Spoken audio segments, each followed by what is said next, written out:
बाबर के समय का साहित्य, क्योंकि बाबर के समय तुर्की भाषा में लिखा गया। ठीक है, तो हम सबसे पहले बाबर को लेंगे, फिर हुमायूं को लेंगे। अब आप इस क्रम को याद रख लेना, बाबर का साहित्य, फिर हुमायूं का, अकबर का, जहांगीर का, शाहजहां का, औरंगजेब का। बाबर के अंदर तुर्की थी बाबर के शासनकाल में। उसके बाद जो जितने भी शासक हुए इन सारों ने आपकी फारसी भाषा का उपयोग किया था। ठीक है, तो अब हम बाबर ले रहे हैं, तो बाबर डेफिनेटली जो बाबर ने बाबरनामा लिखा वो सारा आपकी तुर्की भाषा में लिखा था, और तुर्की भाषा के अंदर चगताई तुर्क भाषा थी वो। ठीक है, अब हम आ रहे हैं बाबर के अंदर।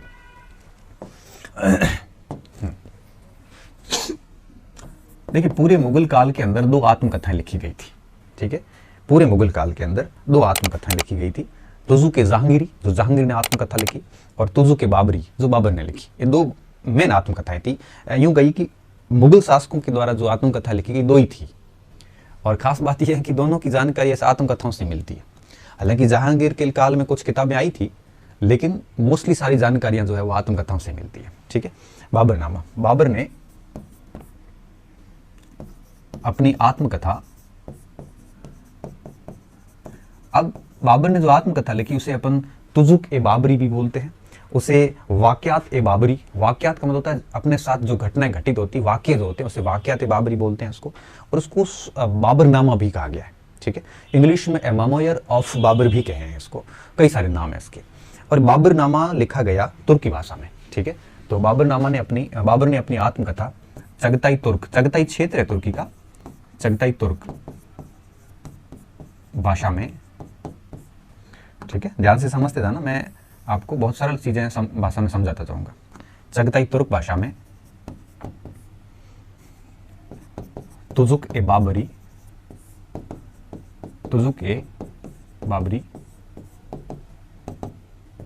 अथवा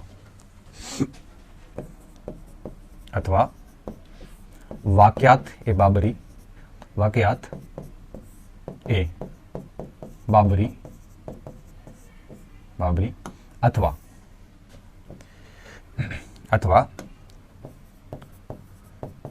बाबरनामा। सामान्य भाषा में हम बाबरनामा ही बोलते हैं इसको। ठीक है, बाबरनामा लिखा। ठीक है, बाबरनामा लिखा। अब देखिए विद्यार्थी, इसको 3 भागों में लिखा गया था। इसका जो पहला भाग था वो फरगना, बाबर का जो मूल निवास स्थान था, हालांकि बाबर पढ़ेंगे तब उसको मैं डिटेल से समझाऊंगा, तो फरगना के अंदर उसका जो भी घटनाक्रम हुआ था वो सारा लिखा है। दूसरे भाग में उसका हिंदुस्तान का पूरा अभियान लिखा हुआ है, और तीसरे भाग में हिंदुस्तान से संबंधित विभिन्न प्रकार की घटनाओं का चित्रण किया गया है।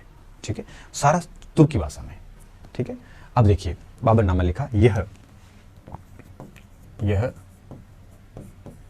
3 खंडों में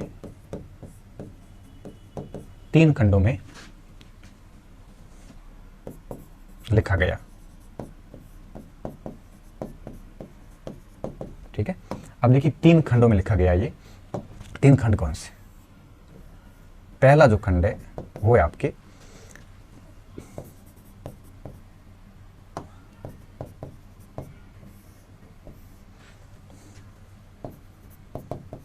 फरगना का घटनाक्रम,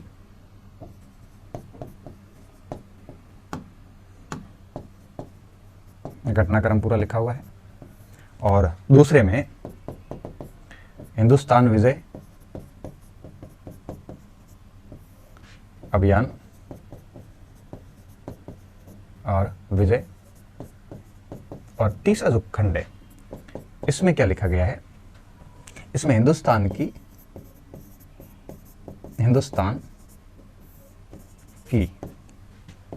प्राकृतिक वानस्पतिक चित्रण। ठीक है, देखिए विद्यार्थियों, ये 3 भागों में लिखा गया, लेकिन एक खास बात आप समझिए, इसको 2 शैलियों में लिखा गया था।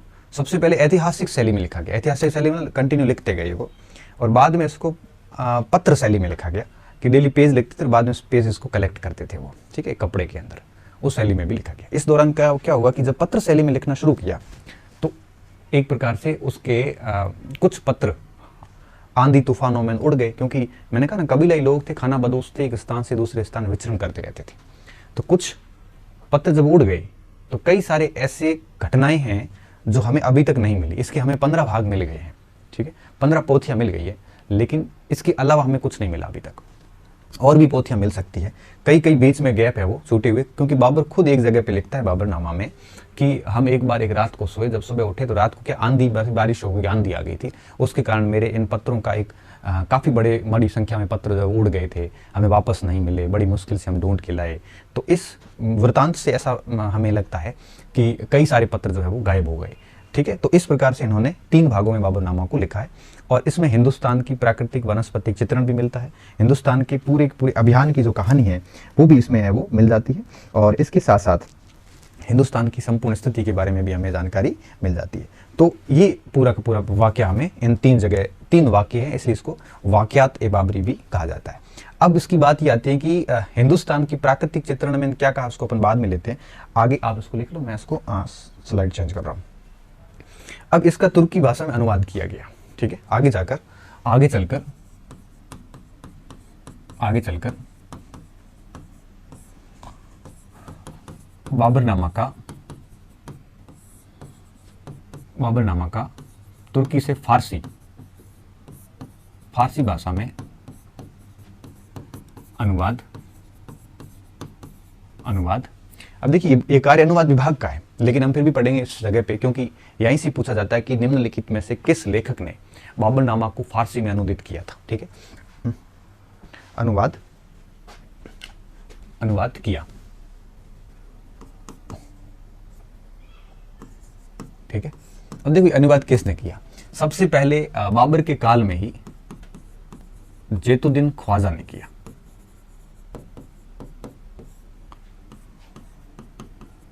बाबर के काल में कर लिया,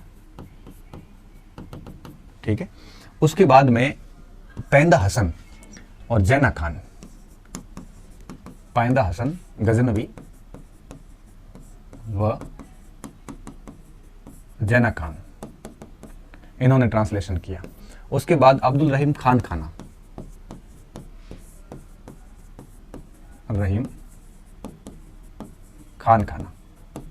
ये खान खाना वही है जिसने कुंभलगढ़ पर 1580 में अभियान किया था। इसके बीवी बच्चों को अमर सिंह ने कैद भी कर लिया था, वो अब्दुल रहीम खान खाना। उसके बाद में अबू तालिब तुर्बती ने किया, अबू तालिब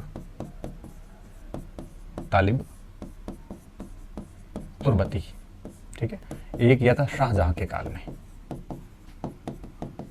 और ये किया अकबर के काल में। कुछ किताबें इसका हुमायूं भी बताती है पैंदा हसन का, ठीक है, लेकिन ऐसा वैसे कोई इतना इंपॉर्टेंट है नहीं। हाँ, लेकिन लेख किसने किया इसका ध्यान रखना। ये अनुवाद किया फारसी भाषा में।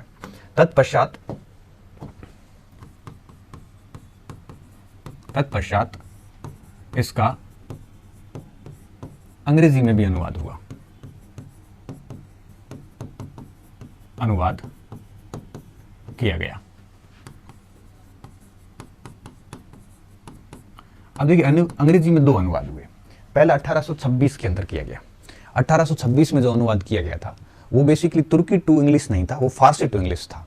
तो इनकी जो किताबें थी इन्हीं का ट्रांसलेशन किया था, मैडम अर्स्किन ने किया था 1826 के अंदर। उसके बाद 1905 में चार्ल्स बेवरीज ने मूल तुर्की ग्रंथ को इंग्लिश में अनुदित किया था। तो कई बार पूछते हैं कि मूल तुर्की ग्रंथ को ए मेमोयर ऑफ बाबरनामा नाम से किसने अनुदित किया था, अनुवाद किसने किया था, तो बेवरीज का नाम आता 1905 का।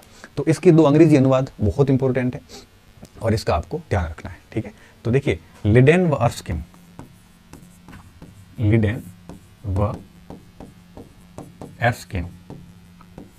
ने 1826 में अंग्रेजी में अनुवाद किया, ठीक है। ये फारसी टू अंग्रेजी था अनुवाद। फिर इसका फ्रांसीसी भाषा में भी अनुवाद हुआ, ये सारा लिखने की जरूरत नहीं है। और बेवरीज ने 1905 के अंदर इसका मूल अनुवाद किया था, ठीक है। तो एनिटी सुसन बेवरीज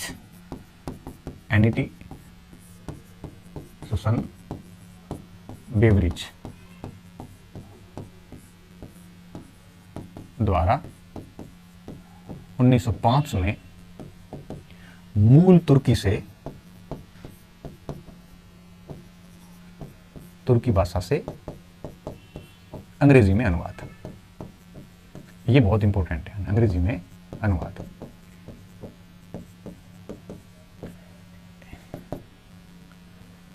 ए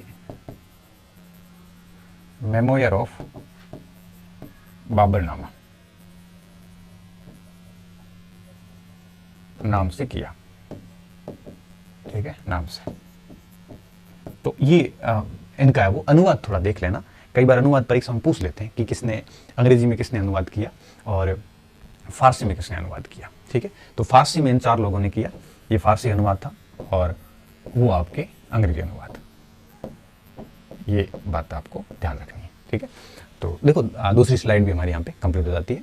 अब देखिए कि हम एक लास्ट पॉइंट और यहाँ पे लिखने जा रहे हैं कि इस ग्रंथ के अंदर हमने कहा ना कि तीसरा जो भाग है ये हिंदुस्तान का विवरण देता है। और देखिए मैं बता दूं आपको कि जितनी भी हम पुस्तकें पढ़ते हैं मुगल काल की, बाबरनामा, अकबरनामा और इसके अलावा तुजुक जहांगीरी और शाहजहांनामा और औरंगजेबनामा, ठीक है, जैसे आलमगीरी नामा भी बोलते हैं, ये जो नामा वाली किताबें हैं ये सारी इंपॉर्टेंट किताबें हैं। तो इनके बारे में थोड़ा सा गहराई में जाना है ताकि संभावना न रहे प्रश्न की गलती की, ठीक है। तीसरे खंड में यह ग्रंथ आरंभ में ऐतिहासिक शैली तथा बाद में डायरी शैली कह सकते हो, या उसको आप ऐसे कह सकते हो कि प्रतिदिन लिखने वाली घटना है ना, बाद में डायरी रूप में लिखा,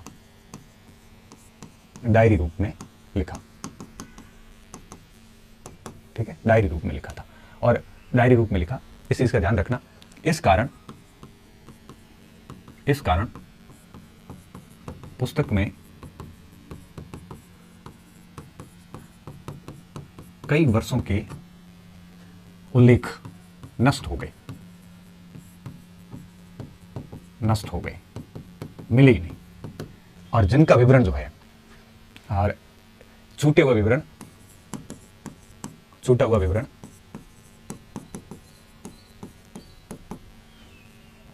हुमायूं कालीन साहित्य में मिलता है। हुमायूं कालीन साहित्य कौन सा, मैं आगे बताऊंगा आपको, साहित्य में मिलता है,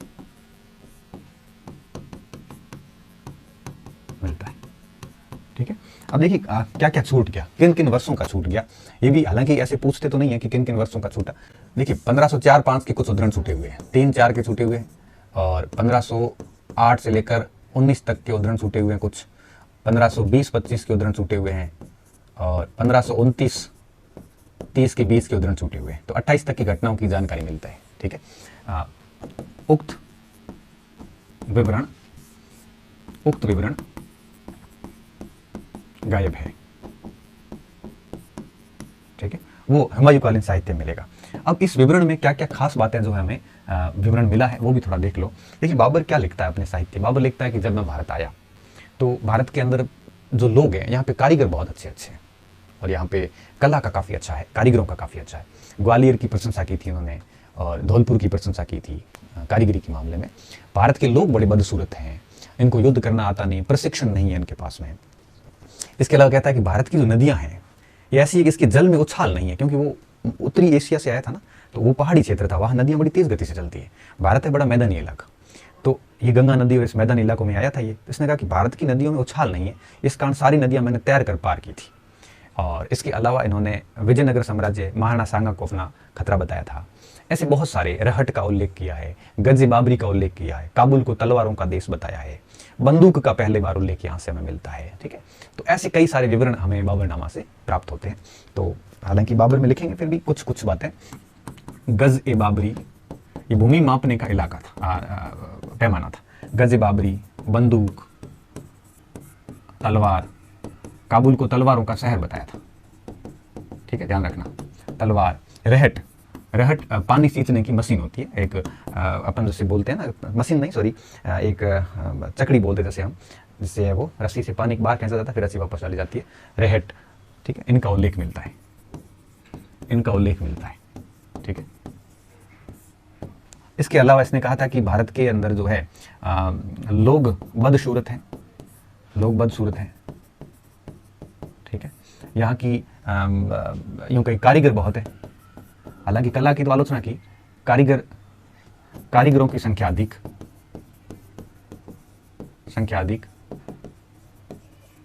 ठीक है। नदियां शांत और मैंने तैर कर पार की, मैंने तैर कर पार की, ऐसा लिखता है ये। सारी नदियां मैंने तैर कर पार की थी। इसके अलावा और भी बहुत सारी बातें, ग्वालियर, आगरा, धौलपुर की कला की तारीफ की थी। इसके अलावा विजयनगर का जिक्र किया है, विजयनगर, ठीक है, और मेवाड़, तो कृष्णदेव राय का जिक्र मिलता है इसमें,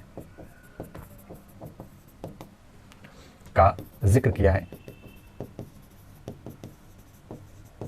ठीक है। बहुत सारी बातें, जितनी हम लिखना शुरू करें ना तो कई दिनों तक खत्म ना हुए, क्योंकि बाबरनामा बहुत बड़ा ग्रंथ है। आप पूछने को तो क्या कहीं से भी पूछ सकते हैं, लेकिन मुझे कुछ पॉइंट्स जो ठीक लगते हैं वो मैंने आपको बता दिए, ठीक है। यहाँ के अंगूर और तंदूर में कदम नहीं है, और आम और हाथी जो है यहाँ पे अच्छे हैं, ठीक है। ये पॉइंट्स मुझे ठीक लगा। अंगूर व तंदूर में दम नहीं, परंतु आम व हाथी सर्वोत्तम। और एक बात इसने और बताई थी कि मैंने आगरा में नूर ए अफगान, जैसे आराम बाग कहते हैं, बनाया था, ठीक है। ये बातें हो गई।